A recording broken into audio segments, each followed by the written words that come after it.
Anjarakandy dental കോളേജിൽ നിതിൻ രാജിൻ്റെ മരണം 10 ദിവസം കഴിഞ്ഞിട്ട് ഇപ്പോഴാണ് പോസ്റ്റ്മോർട്ടം റിപ്പോർട്ട് വന്നത്.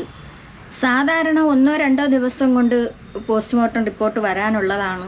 ഇപ്പോൾ ഇതെന്ത് കാരണം എന്തോ അവരെ വീട്ടുകാർ തന്നെ പറയുന്നുണ്ടായിരുന്നു, പോസ്റ്റ്മോർട്ടം റിപ്പോർട്ട് വന്നില്ല, വരാൻ വൈകുന്നു. അതിനൊക്കെ എല്ലാത്തിലും എന്തോ ഒരു ദുരൂഹതയാണ് ഈ മരണത്തിൽ നടന്നിരിക്കുന്നത്. അപ്പോൾ ആ പോസ്റ്റ്മോർട്ടം റിപ്പോർട്ടിൽ പറയുന്നത് കേൾക്കാം.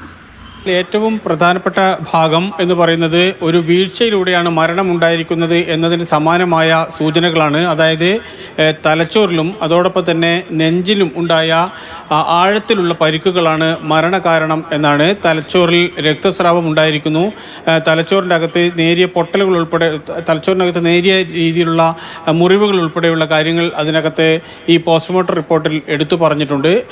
അതിനപ്പുറത്ത് മറ്റ് പ്രധാനപ്പെട്ട കാര്യമായി നെഞ്ചിൽ ഏറ്റ അതിഗുരുതരമായ പരിക്കുകളാണ്. അതിൽ കൃത്യമായി പറയുമ്പോൾ 36 വാരിയെല്ലുകളടക്കം പൊട്ടിയിട്ടുണ്ട്, അതിലടക്കം ഫ്രാക്ചർ ഉണ്ട് എന്നാണ് ഈ റിപ്പോർട്ടിൻ്റെ അകത്ത് പ്രധാനപ്പെട്ട പരാമർശം. അതുകൊണ്ട് തലയിലും നെഞ്ചിലും ഏറ്റ കനത്ത ആഘാതമാണ് മരണകാരണം എന്നാണ് പോസ്റ്റ്മോർട്ടം റിപ്പോർട്ടിൻ്റെ ചുരുക്കം. അതോടൊപ്പം തന്നെ കയ്യിലും കാലിലും ഉൾപ്പെടെ പല ഭാഗങ്ങളിലും തോളിലും പല അവയവങ്ങളിലുമായി പരുക്കുകളുണ്ട്, ചെറുതും വലുതുമായ പരുക്കുകളുണ്ട്. കൈയൊടിഞ്ഞിട്ടും അതോടൊപ്പം തന്നെ കാലിൻ്റെ എല്ലുകൾക്ക് പൊട്ടൽ സംഭവിച്ചതുമായ വിശദാംശങ്ങളെല്ലാം തന്നെ ഈ പോസ്റ്റ്മോർട്ടം റിപ്പോർട്ടിൽ അക്കമിട്ട് പറയുന്നുണ്ട്. ഇതിൽ നിന്നെല്ലാം തന്നെ മനസ്സിലാകുന്നത് ഈ താഴെ ചാടിയപ്പോൾ ഉണ്ടായിരിക്കുന്ന ആഘാതമാണ്. അത് ഈ തലയും നെഞ്ചും ഇടിച്ച്, നെഞ്ചിലും തലയ്ക്കുമേറ്റ ആഴമായ മുറിവും അതുപോലെ വാരിയെല്ലുകളെല്ലാം ഒടിഞ്ഞിട്ടുണ്ട്, കൈ ഒടിഞ്ഞതായിട്ടും ഒക്കെയാണ് പറയുന്നത്. ഈ ചാടിയതിന് ശേഷം ഈ കുട്ടി 3 മണിക്കൂറോളം അവിടെ വേദന അരിച്ചതിന് ജീവനുണ്ടായിരുന്നു. ചാടിയതാണ് എന്ന് അവിടെയുള്ള റാമായിരുന്നാലും അവന്മാരൊക്കെ ഒളിവിൽ പോയിരിക്കുകയാണല്ലോ, അവിടെ ഉള്ളവരെല്ലാവരും പറയുന്നു ഇവൻ ചാടിയതാണ് എന്ന്. ഒന്നും വിശ്വസിക്കാൻ പറ്റുന്നില്ല. ഇത് പോസ്റ്റ്മോർട്ടം ചെയ്തത് അവിടെയാണ്. ഈ കുട്ടി വീണ് 3 മണിക്കൂറോളം ഇതിന് ജീവനുണ്ടായിരുന്നു. എന്നിട്ട് വിളിച്ച് പറഞ്ഞത് എപ്പോഴാണ്, ഇവിടെ നിന്ന് അങ്ങ് എത്തുമ്പോൾ എന്തായാലും എത്രയോ മണിക്കൂർ യാത്ര കിടക്കുന്നു തിരുവനന്തപുരത്ത് നിന്ന് കണ്ണൂരേക്ക് പോവാനായിട്ട്. വീട്ടുകാരെ അറിയിച്ചതൊക്കെ എപ്പോഴെങ്കിലുമൊക്കെയാണ് എന്ന് അവർ പറയുന്നുണ്ട്. 3 മണിക്കൂറോളം ഇത് ജീവന് വേണ്ടി പിടഞ്ഞു. അപ്പോഴും അതിന് ഏതോ ഒരു ഭാഗത്തിട്ടേക്കുകയോ നിതിൻ രാജിന് ബ്ലഡ് കിട്ടുവാനായിട്ട് വൈകി എന്ന് പറയുന്നു. അവരെ വീട്ടിലൊന്ന് അപ്പോൾ തന്നെ വിളിച്ച് പറയുകയോ അവിടെ എന്താണ് നടന്നത് എന്ന് കൃത്യമായ ഒരു വിവരവും ഇല്ല. ഇപ്പോൾ കുറേശ്ശെ CCTV ദൃശ്യങ്ങൾ വീട്ടുകാരെ ബോധ്യപ്പെടുത്താനും അതുപോലെ ജനങ്ങളെ ബോധ്യപ്പെടുത്താനുമായിട്ട് വെട്ടിച്ച് കുറേശ്ശെ CCTV ദൃശ്യങ്ങളൊക്കെ എടുക്കുന്നുണ്ട്. അത് അവനെ ഷൗട്ട് ചെയ്യുന്നതായിട്ടാണ് എടുക്കുന്നത്. അപ്പോൾ നമുക്ക് പോസ്റ്റ്മോർട്ടം റിപ്പോർട്ടിൻ്റെ ബാക്കി ഭാഗം ഒന്ന് കേൾക്കാം. വീണതിൻ്റെ ആഘാതമാണ് മരണകാരണം എന്നു തന്നെയാണ്. നേരത്തെ നിതിൻ രാജിൻ്റെ പിതാവ് ഈ വാരിയലിനിടയിലൂടെ ആഴമേറിയ ഒരു കമ്പി കയറ്റിയതുപോലുള്ള ഒരു മുറിവുണ്ടായിരുന്നു എന്നതുൾപ്പെടെയുള്ള സംശയങ്ങൾ പ്രകടിപ്പിച്ചിട്ടുണ്ട്. പക്ഷേ പിതാവായിരുന്നാലും സഹോദരി ഭർത്താവായിരുന്നാലും പറയുന്നുണ്ട് ഈ ഭാഗത്ത് കമ്പിക്ക് കുത്തിയ പാടുകൾ, ഒരു പാടല്ല, കമ്പിക്ക് കുത്തിയ പാടുകൾ കണ്ടു എന്ന് പറയുന്നു. ആഴത്തിലുള്ളതല്ല ആയിരിക്കോ എന്തോ അതറിയാൻ വയ്യ. കമ്പിക്ക് കുത്തിയ പാടുകൾ എന്ന് പറയുന്ന കേട്ടു. അപ്പൊ അതിലൊക്കെ പറയണത് ഇത് വീഴ്ചരാഘാതത്തിൽ പൊത്തുകയറിയതാണ് എന്നായിരിക്കും പറയണത്. ഈ പോസ്റ്റ്മോർട്ടം റിപ്പോർട്ടിൽ അത്തരം കാര്യങ്ങളിൽ ഒരു പരിധിവരെ തള്ളുകയാണ്. ഏതെങ്കിലും രീതിയിലുള്ള പുറത്തു നിന്നുള്ള എന്തെങ്കിലും സാധനം ശരീരത്തിലേക്ക് കയറിയതായി തെളിവുകളില്ല. പകരം വാരിയെല്ലുകൾ പൊട്ടിയിട്ടുണ്ട്. അത് ആ വീഴ്ചയിലാണ്, നെഞ്ചടിച്ചും തലയടിച്ചും വീണ ആ വീഴ്ചയുടെ ആഘാതമാണ് അതിനകത്ത് എടുത്തു പറഞ്ഞിട്ടുള്ളത്. മറ്റ് ആന്തരിക അവയവങ്ങൾക്കൊന്നും തന്നെ കേടുപാടുകളില്ല എന്ന് ഈ പോസ്റ്റ്മോർട്ടം റിപ്പോർട്ട് പറയുന്നു. വായിലൂടെ രക്തം പുറത്തു വന്നതിൻ്റെ പാടുകൾ അല്ലെങ്കിൽ രക്തം പുറത്തു വന്നതായി ഈ പോസ്റ്റ്മോർട്ടം റിപ്പോർട്ടിലുണ്ട്. ചുരുക്കത്തിൽ പറഞ്ഞാൽ പ്രാഥമികമായ ഈ നിഗമനം അല്ലെങ്കിൽ പോസ്റ്റ്മോർട്ടത്തിൻ്റെ റിപ്പോർട്ട് എന്ന് പറയുന്നത് ഈ വീഴ്ചയിലുണ്ടായ പരിക്കാണ് മരണം. അപ്പോൾ വീഴ്ചയിലുണ്ടായ പരിക്കായിട്ടാണ് പോസ്റ്റ്മോർട്ടം റിപ്പോർട്ടിൽ വന്നിരിക്കുന്നത്. അല്ലെങ്കിൽ ഈ നിതിൻ രാജിൻ്റെ വീട് തിരുവനന്തപുരം നെടുമങ്ങാടാണ്.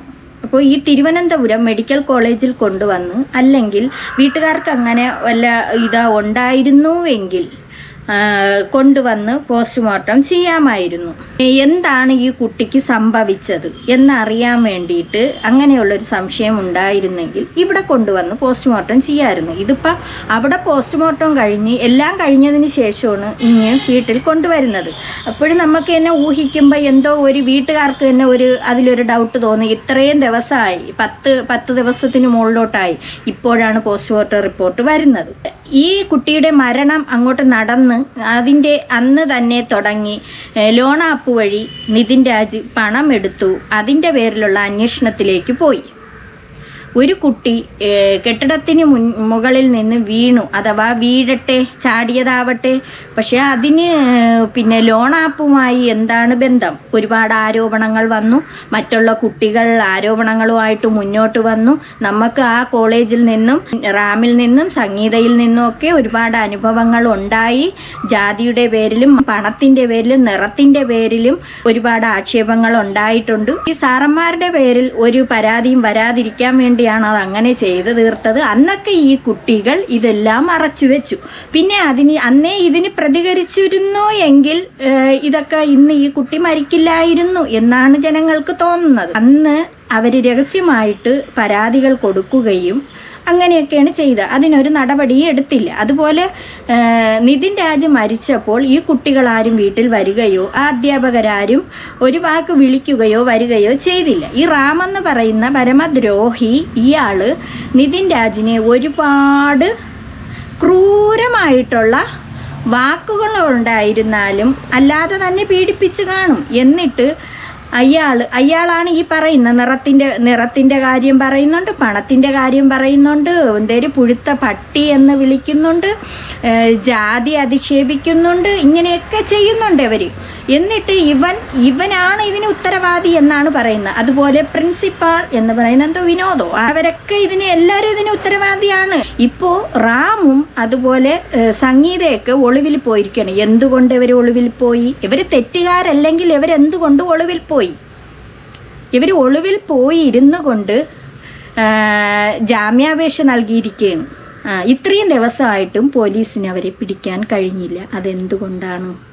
ഇവർ സംരക്ഷിക്കുകയാണ് എന്നുള്ളത് മനസ്സിലായി. ഇപ്പോൾ ഒരു ലോൺ ആപ്പിൽ ഒതുക്കി തീർക്കാനായിട്ട് എവിടെയോ പോയി, ഹൈദരാബാദിലെ 2 പേരെ, ഉത്തർപ്രദേശിലെ ഒരാളിനെ ഒക്കെ പോയി പിടിച്ചോണ്ട് വന്ന് ലോൺ ആപ്പിൻ്റെ കാര്യവും പറഞ്ഞു. ഈ ലോൺ ആപ്പിൻ്റെ വിഷയം പറയാൻ ഈ നിതിൻ രാജ് 14,000 ലോൺ എടുത്തു എന്ന് സഹോദരി പറയുന്നുണ്ട്. അത് സഹോദരിമാർ 2 പേരും അറിഞ്ഞുകൊണ്ടും അതുപോലെ അമ്മയും അച്ഛനും സഹോദരി ഭർത്താക്കന്മാരും അറിഞ്ഞുകൊണ്ടാണ് ഈ ലോൺ എടുത്തത് എന്ന് സഹോദരി പറയുന്നുണ്ട്. അവരെ വീട്ടിലുള്ള എല്ലാവരും അറിഞ്ഞു ഈ നിതിൻ രാജ് ലോൺ എടുക്കണത് അമ്മയ്ക്ക് സർജറിക്ക് വേണ്ടിയാണ് ലോൺ എടുക്കുന്നത്. അത് ചിലപ്പോൾ ചില സാഹചര്യം കൊണ്ട് അടയ്ക്കാൻ ഒത്തിരി വൈകി കാണും. എന്നാലും ഇവർ അടച്ചുകൊണ്ടിരിക്കുകയാണ്. അത് തുച്ഛമായ പൈസയില്ലേ, 14 അല്ല 20,000 ആവട്ടെ, അത് അത്രയ്ക്കുള്ള പണമല്ലേ ആവുന്നുള്ളൂ. അത് ലത എന്ന് പറയുന്ന ടീച്ചറിൻ്റെ ഫോണിലേക്ക് അവന്മാരെ നിരന്തരം വിളിക്കുകയും എന്നൊക്കെ പറഞ്ഞുണ്ടാക്കി എവിടെയൊക്കെയോ പോയി ഏവന്മാരെ 2-3 പേരെ പിടിച്ചുകൊണ്ട് വന്നു. അങ്ങനെയാണോ ചെയ്യാനുള്ളത്? ഈ അന്വേഷണം നടക്കേണ്ടത് ഇവർ കോളേജിലെ സാറന്മാർ, അതായത് റാമിൻ്റെയും മറ്റുള്ള സാറന്മാരെയും പ്രിൻസിപ്പാളിൻ്റെ പേരിലും അവരെയൊക്കെ അന്വേഷിച്ച് അവരുടെ പേരിലാണ് കേസ് പറഞ്ഞിരിക്കുന്നത്. ഇതവരെ ആരെയും പിടിക്കുന്നില്ല, അവരെയൊക്കെ ഒളിവിൽ പാർപ്പിച്ചിരിക്കുന്നു. അവിടെ പഠിക്കുന്ന 31 കുട്ടികളോളം ഇപ്പോൾ അവിടെ നിതിൻ രാജിൻ്റെ വീട്ടിൽ വന്നു. ആദ്യം വന്നില്ല, അവർക്ക് പേടി കൊണ്ടാണ് അവർ വരാത്തത്. അവരുടെ ജീവിതം ഇനി എന്തായി തീരുമെന്നറിയാത്തത് കൊണ്ടാണ് വരാത്തത്. അങ്ങനെ പറഞ്ഞുകൊണ്ട് അവർ പ്രതിഷേധിക്കുകയും നിതിൻ രാജിന് വേണ്ടിയിട്ട് അന്ന് ആരും വന്നില്ല. ഇപ്പോൾ അതാ 31 കുട്ടികളോളം നിതിൻ രാജിൻ്റെ വീട്ടിലേക്ക് വരുന്നുണ്ട്. അവർ പിന്നെ അതിനുശേഷം അവർ പ്രതികരിച്ചു. അപ്പോൾ ആ വരുന്നതൊന്ന് കാണാം.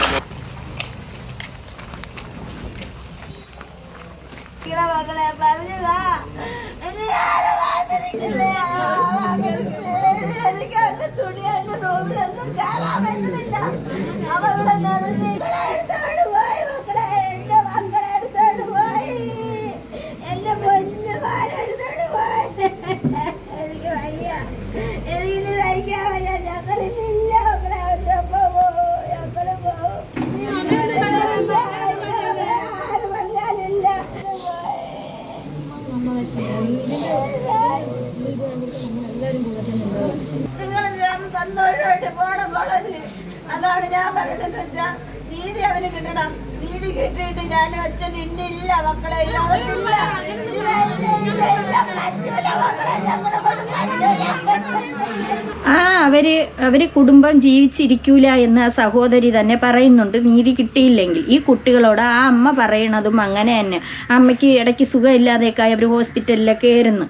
അമ്മ പറയുന്നത് ഞങ്ങൾ ഇനി ജീവിച്ചിരിക്കൂല എന്നാണ് പറയണത്. അവന് നീതി കിട്ടണം, നിങ്ങൾ സന്തോഷമായിട്ട് നിങ്ങൾ കോളേജിലേക്ക് പോയി എന്നാണ് പറയുന്നത്. ഒരു മകനായിരുന്നുള്ളവർ അവരത്ര വിദ്യാഭ്യാസം കൊടുത്ത് ആ അമ്മ തൊഴിലുറപ്പിനും പോയി, ആ അച്ഛൻ പെയിൻറ്റിങ് തൊഴിലാളിയായിട്ട് അന്നേ എത്ര വർഷം കൊണ്ട് അവർ കഷ്ടപ്പെട്ട് ആ മക്കളെ ഈ നിലയിലാക്കി. ഈ നിലയിൽ 3 മക്കൾക്കും വിദ്യാഭ്യാസം കൊടുത്ത് മോനെ ഡോക്ടറാക്കി ഇറക്കണം എന്നുള്ള ഒരൊറ്റ കാരണം കൊണ്ട് മക്കളെ വിദ്യാഭ്യാസം കൊടുത്ത് ആ 2 പെൺമക്കളെ കെട്ടിച്ചയച്ചു.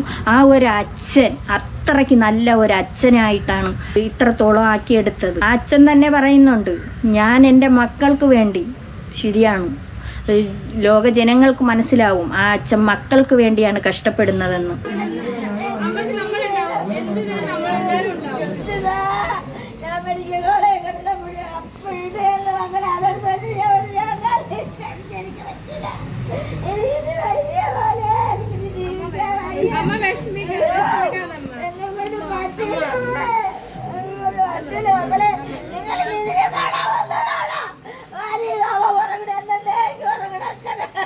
നിങ്ങൾ നിതിനെ കാണാൻ വന്നതാണ്.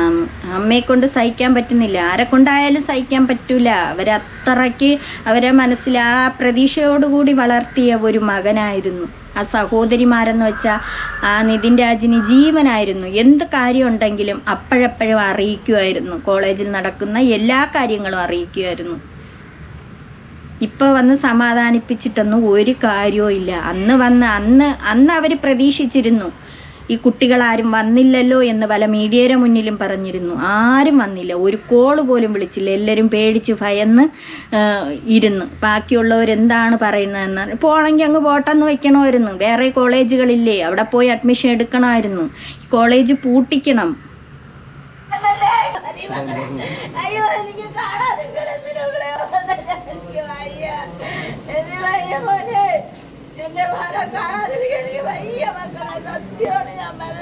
ഈ കുട്ടിയെ ഒരുപാട് ഭീഷണിപ്പെടുത്തിയിട്ടുണ്ട്. ഈ ലോൺ ആപ്പിൻ്റെ കാര്യം ആയിക്കോട്ടെ, അതിൽ നിന്നും പണം എടുത്തത് വീട്ടുകാരറിഞ്ഞിട്ടാണ്. പിന്നെ ഇവർ വരുത്തി തീർത്ത് വേറെ എന്തൊക്കെയോ ജാതിയുടെയൊക്കെ പേര് പറഞ്ഞു. അങ്ങനെയൊക്കെ പറഞ്ഞപ്പോൾ ഈ കുട്ടി പ്രതികരിച്ചു. ഇതാണ് അവിടെ നടന്നത്. പ്രതികരിച്ചു. അപ്പോൾ അവർക്കത് എന്തോ പ്രതികരിച്ചു. ബാക്കിയുള്ളവരാരും ഇങ്ങനെ പ്രതികരിച്ച് കാണൂല. അവൻ്റെ വോയിസ് തന്നെ പുറത്തവൻ വിട്ടായിരുന്നു. ബാക്കിയുള്ളവരാരും പ്രതികരിക്കുന്നില്ല. ഇവൻ പ്രതികരിച്ചു. ആ പ്രതികരിക്കുന്ന വോയിസാണ് മുമ്പ് പുറത്ത് വിട്ടത്. അവൻ അതിന് മറുപടി പറഞ്ഞു. ഇതാണ് അവിടെ നടന്നത്. നിതിൻ രാജിന് നീതി കിട്ടുമെന്ന് ഒരുറപ്പുമില്ല. വേടൻ പറഞ്ഞ വാക്കുകൾ എത്ര ശരിയാണ്.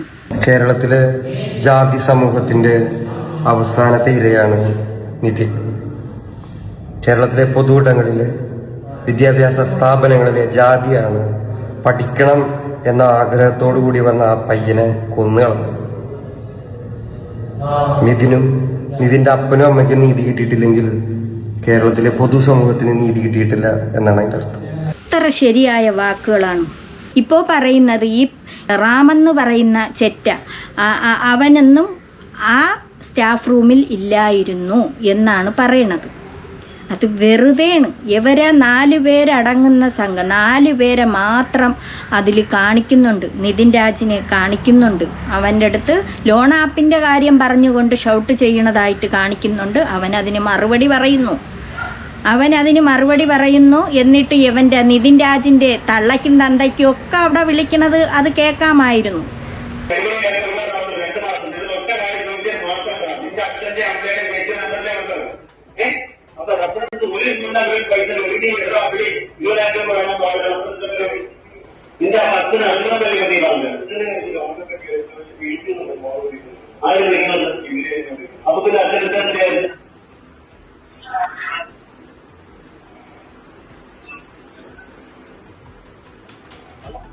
ഈ കുട്ടി മരിക്കണേന് കുറച്ച് മുമ്പ് നടന്ന സംഭവങ്ങൾ ഇതാണ് എന്ന് പറഞ്ഞുകൊണ്ട് ഈ CCTV ദൃശ്യങ്ങൾ ആ സ്റ്റാഫ് റൂമിനകത്തുനിന്ന് എടുത്തു. പക്ഷേ അത് കുറച്ചേ ഉള്ളൂ. അത് ഇച്ചിരിച്ച ഇവർ ലോൺ ആപ്പിൻ്റെ കാര്യം പറയുന്നത് മാത്രമേ ഉള്ളൂ. ഇതല്ലല്ലോ ഇതിവിടുത്തെ വിഷയം. ഇതിന് വേറുള്ള കാര്യങ്ങൾ പറഞ്ഞിട്ടാണല്ലോ ഈ റാമും അതുപോലെ പ്രിൻസിപ്പാൾ വിനോദം എന്ന് പറയുന്ന അയാൾ കയർത്ത് ഇതിൽ സംസാരിക്കുന്നുണ്ട്. നിൻ്റെ അച്ഛൻ അറിഞ്ഞോ, അമ്മ അറിഞ്ഞോ, നിൻ്റെ അച്ഛൻ അമ്മയെന്നൊക്കെ വിളിക്കുന്നുണ്ട്. ഇങ്ങനെ വരുത്തി തീർത്ത് ഈ കഥ വേറൊരു രീതിക്ക് ആക്കിക്കൊണ്ട് വന്നിരിക്കുകയാണ്. അതുകൊണ്ട് ഇവരെ വീട്ടുകാർക്ക് തൃപ്തിയല്ല.